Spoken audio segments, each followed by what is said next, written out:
Hi everybody, Derek Anderson here with BizTech Solutions, bringing you another weekly cybersecurity tip. This week I want to talk to you about your number one threat to your data security. You know who that is or what that is? It's you and it's your employees.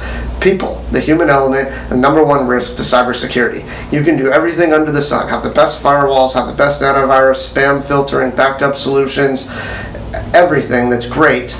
But the wrong click or sharing of information by you or your team can actually expose you to viruses, data loss, theft, ransomware, open up the network for hackers, all with a simple bad click or opening of a wrong email or putting the wrong type of information into some sort of cloud sharing app.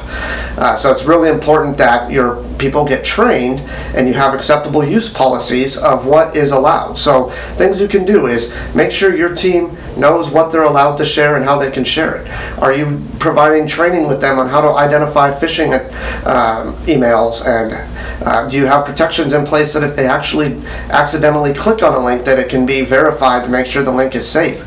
Is your firewall configured to block access to certain websites so that they can't watch YouTube videos while they're working or surf Facebook? It can help increase productivity, but it's also going to help increase the security of your network. So one thing you got to do is train your people on what's acceptable in the company, and then also create an acceptable use policy, an AUP, that states specifically what is allowed and what is not allowed and what your expectations are, and then you have them sign that.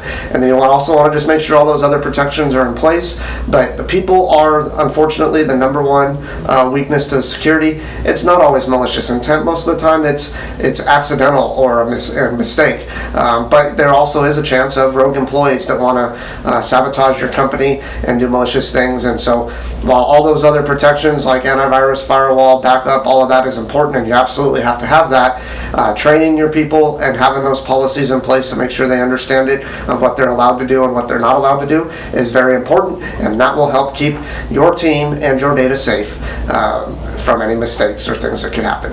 So that's this week's cybersecurity tip. Stay safe and stay vigilant out there, everybody.